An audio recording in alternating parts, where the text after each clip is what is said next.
Congress party द्वारा केंद्रीय गृह मंत्री अमित शाह जी का फर्जी वीडियो प्रसारित कर अफवाह फैलाने एवं समाज में विद्वेष फैलाकर वोट प्राप्त करने के उद्देश्य से अपमानकारक वीडियो का प्रसारण सोशल मीडिया पर करने के संबंध में अपराध दर्ज करने हेतु आज कृषि मंत्री रामविचार नेताम ने कोतवाली थाना अंबिकापुर में आवेदन प्रस्तुत किया। अपने आवेदन पत्र में उन्होंने तेलंगाना प्रदेश के कांग्रेस कमेटी के सदस्य व पदाधिकारी तथा नेशनल कांग्रेस कमेटी पार्टी के शरद चंद्र पवार को आरोपी बनाते हुए ये कहा कि इनके द्वारा आधिकारिक रूप से सोशल मीडिया पर फर्जी कट पेस्ट वीडियो वायरल किया गया है। आवेदक मंत्री रामविचार नेताम की ओर से प्रस्तुत आवेदन पत्र में बताया गया कि विगत दिनों तेलंगाना प्रवास के दौरान गृह मंत्री अमित शाह चुनाव प्रचार में गए हुए थे। उनका वास्तविक वीडियो जो भाषण दिया गया है, उक्त भाषण एनडीटीवी पर उपलब्ध है, जिसे तेलंगाना कांग्रेस विंग द्वारा अपने आधिकारिक सोशल मीडिया प्लेटफॉर्म एक्स के माध्यम से केंद्रीय गृह मंत्री अमित शाह का एक कूट रचित वीडियो प्रसारित किया गया है, जिसके उनके मूल भाषण में कूट रचना कर यह दर्शाया गया है कि उनके द्वारा कहा जा रहा है कि यदि उनकी सरकार बनी तो वह आरक्षण को समाप्त कर देंगे।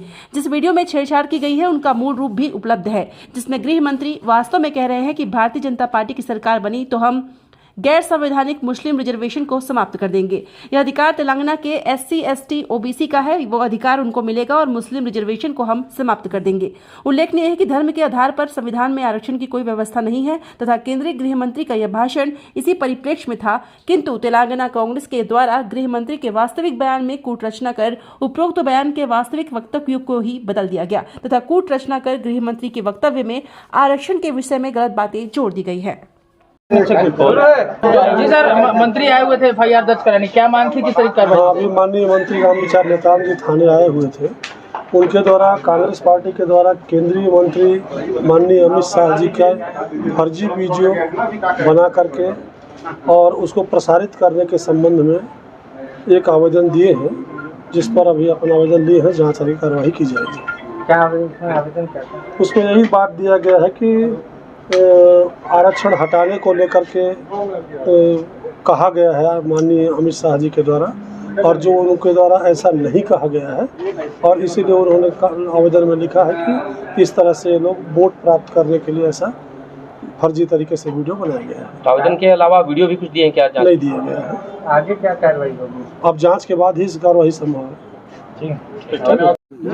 जी बता देंगे। देखिए,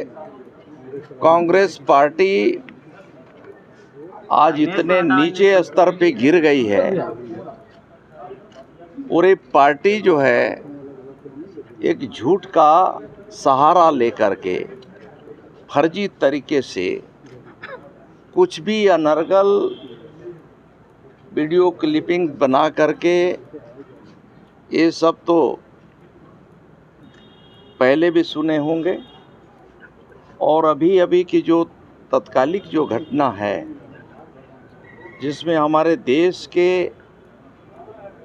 पूर्व राष्ट्रीय अध्यक्ष भारतीय जनता पार्टी के वर्तमान में भारत के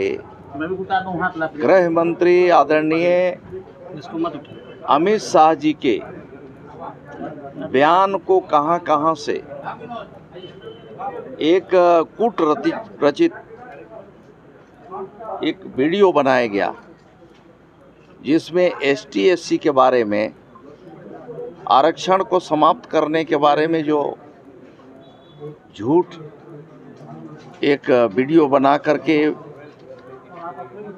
आपराधिक कृत्य करने का जो काम किया है,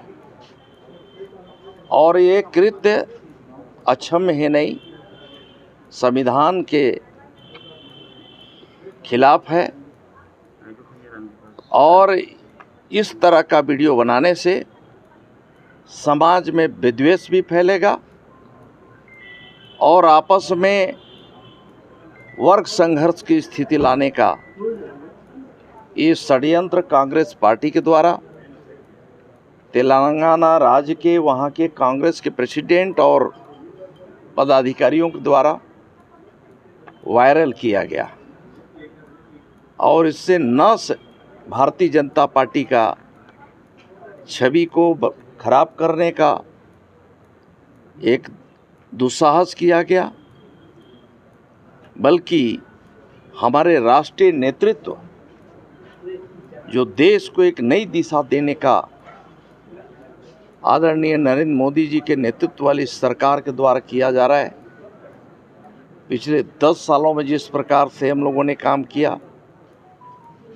वो उसके बराबरी में उनके पास कोई मुद्दा नहीं रहा। अब विकास के लिए कांग्रेस के पास कोई मुद्दा नहीं रहा,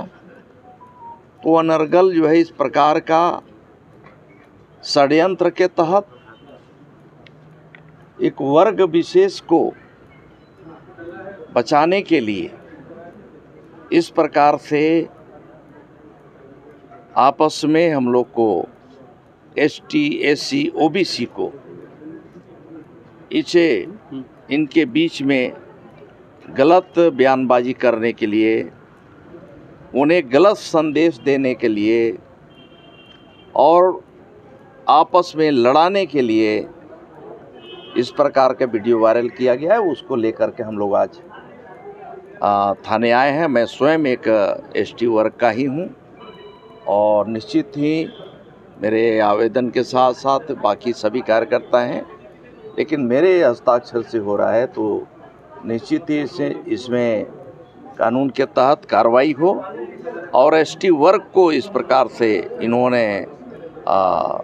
बरगलाने की कोशिश किया है, तो ST एक्ट के तहत भी इसमें कार्रवाई होना चाहिए संबंधित लोगों के खिलाफ।